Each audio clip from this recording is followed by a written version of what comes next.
আসসালামু আলাইকুম। This is Abdullah Mamun, founder of হেরার আলো।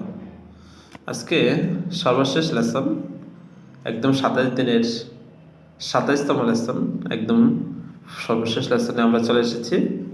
খুবই ভালো লাগছে যে আমরা ডে 1 থেকে শুরু করে ধারাবাহিক যে লেসনগুলো একদম আমাদের পাই টু পাই কমপ্লিট করতে পেরেছি। আজকের লেসন দিয়ে আমরা কমপ্লিট করবো ইনশাল্লাহ। তা আপনি যদি আজকে নতুন দেখে থাকেন তাহলে একদম ডে 1 থেকে আমাদের 27 দিনে করা শেখার যুগান্তকারী সংকলন ধারাবাহিক লেসনগুলো দেখুন, তাহলে আমাদের বই সম্পর্কে কোশ্চেন ডিটেলস একটি চমৎকার একটি ধারণা পাবেন। কারণ আমরা এই বইটিকে অনেকগুলা কায়দার নিয়মকে গবেষণা করে রিসার্চ করে, অনেকগুলা বইকে রিসার্চ করে আমরা বইটি তৈরি করেছি এবং বইটি মনোমুগ্ধকর করার চেষ্টা করেছি। ছোট থেকে বড়, শিশু থেকে বয়স্ক, যে কেউ যাতে বইটা দেখে মনোমুগ্ধকর হয়, স্বাচ্ছন্দ্যে শিখতে পারে, আনন্দে শিখতে পারে। তো চলুন, অলরেডি স্ক্রিনে দেখতে পাচ্ছেন আমাদের আজকের লেসনটি ব্যবহারিক অনুশীলন। অর্থাৎ আপনি যে এতগুলা নিয়ম শিখছেন, নুন সেকেন্ড তানবীরের নিয়ম, মদ্দের নিয়ম, অনেকগুলো নিয়ম আমরা শিখেছি, তাই না? সেই নিয়মগুলো কীভাবে অ্যাপ্লাই করব, সেগুলো কীভাবে আমরা বাস্তবায়ন করবো তেলাওয়াতে, সেগুলো কিন্তু আজকে প্র্যাকটিস করব। তো চলুন শুরু করে। অলরেডি স্ক্রিনে দেখতে পাচ্ছেন যে ব্যবহারিক অনুশীলনের প্রথম লেসনটি। সেখানে 3টি নিয়মে আমরা লেসন দিয়েছি, মধ্যে আরজি, ইজহার, ইকফা। এটা অলরেডি যে নিয়মটা আমরা প্র্যাকটিস করেছিলাম, সেই নিয়মটা কীভাবে প্র্যাকটিক্যালি আমরা বাস্তবায়ন করব, এটা কীভাবে অনুসরণ করব, কোরআন তেলাওয়াতে কীভাবে এটাকে আমরা অনুসরণ করব এবং ব্যবহার করব, সেটা কিন্তু ভালো জানতে হবে। তা না হলে কোরআন তেলাওয়াতের ক্ষেত্রে আপনার ভুল হওয়ার সম্ভাবনা থাকবে। এত কিছু শিখলাম, এত কিছু জানলাম, তেলাওয়াতে যদি সেটা অ্যাপ্লাই না করি তাহলে তো হলো না।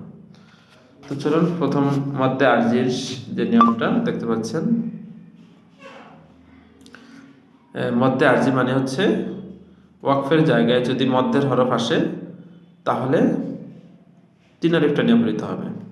যেমন বিসমিল্লাহির রহমানির রহিম।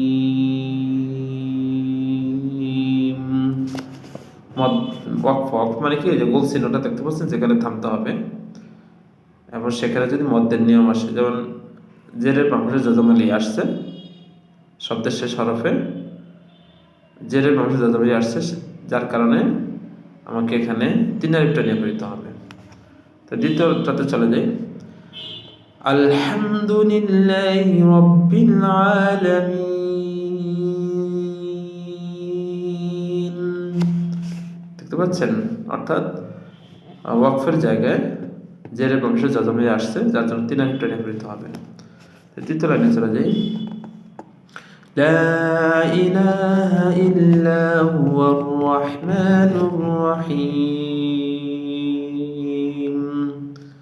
জেরের বামপাশে যজমালা আসছে, জেরের বামপাশে যজমালা আসছে, সর্বশেষ ওয়াকফের জায়গায় আসছে এবং সর্বশেষ হরফে আসছে, যার জন্য এটা মধ্যে আরজি 3 আলিফটা নিয়ম নিতে হবে। তো এই মুক্তাসার আলোচনা, নিয়মটা কীভাবে অ্যাপ্লাই করতে হবে সেটাই আমরা আজকে জানলাম। তারপর ইজহারের নিয়মটা কীভাবে অ্যাপ্লাই করতে হবে সেটা আমরা জানি। আনআমতা স্পষ্ট করে করতে হবে।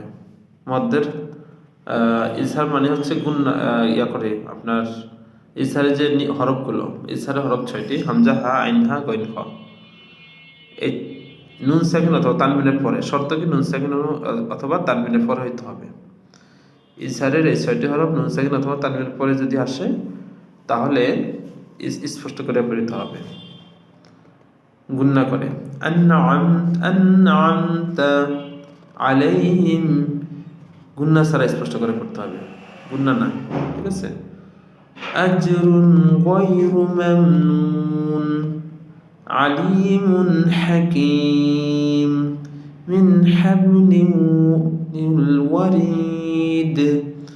গুণনা ছাড়া স্পষ্ট করে পড়তে হবে। ইজহারের হরফে গুণনা করা যাবে না, সেটা আমরা আগের লেসনে কিন্তু পড়েছিলাম।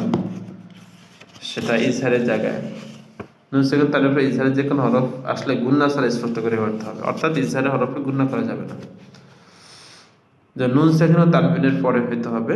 নুন সেকেন্ড এবং তানবিনের পরে যদি এই ধরনের হামজা, হা, আইন, হা, কইন, খ, এই 6টি হরফ যদি আসে তাহলে গুন্না ছাড়া স্পষ্ট করে পড়তে হবে। তারপর আরো একটা লাইন দেখতে পাচ্ছি ইসারের, মান হুয়া লাতীফুন খবীরুন আনহু মালুহু। নুন সেকেন্ড পরে হাসছে, ওখানে নুন সেকেন্ডের পরে হাসছে, এখানে তানবিনের পরে খ আসছে, দেখতে পাচ্ছেন এভাবে। তার আনআমতা আলাইহিম নুন সেকেন্ডের পরে আইন আসছে ইজারা হরফ, ওখানে মিন হাবলি এখানে নুন সেকেন্ডের পরে হা আসছে ইজারা হরফ।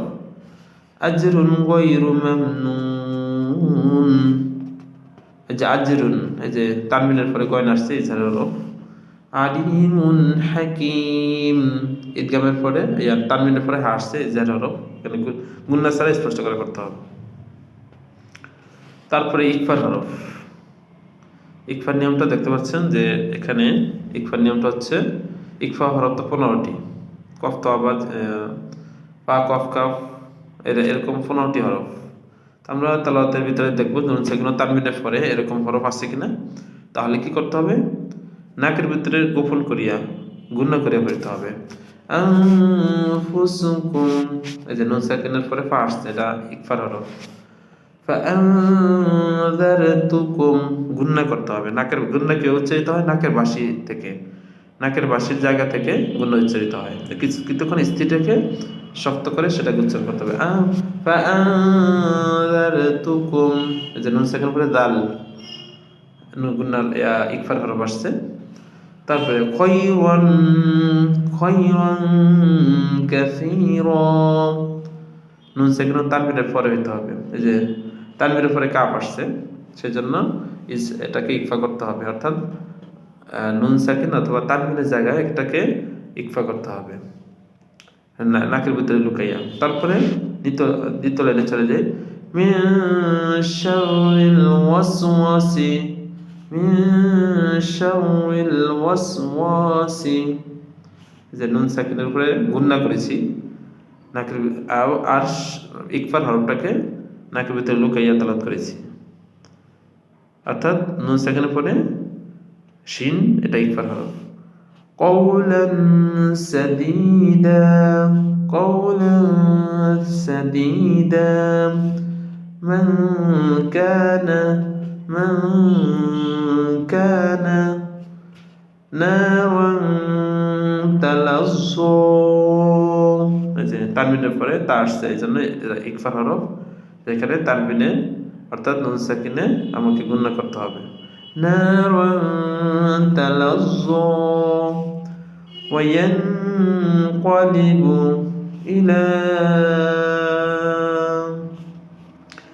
আইনুন জারিয়া, এই যে তানবিনের পরে জিম, তানবিনের পরে জিম ইকফার হরফ, এর জন্য এখানে গুন্না করতে হবে তানবিনের উপরে আইনুন জারিয়া। এভাবে আমরা অ্যাপ্লাই করব। আপনি যদি অ্যাপ্লাই না করেন তাহলে কিন্তু তালাতে শুদ্ধতা আসবে না। এভাবে কিন্তু আমরা প্র্যাকটিক্যালি কোরআন তালাতে আমপাড়ায় আমরা যেখানে যেখানে তালাত করবো কোরআন তালাতে এই ধরনের নিয়ম যদি আসে তাহলে অবশ্যই তাল তিল সহকারে সুরিত কণ্ঠে সুন্দর করে আমরা তালাত শিখতে পারবো। মাধ্যে আরজি, ইজহার এবং ইকফা, এই নামে যদি আমরা তালাত করি।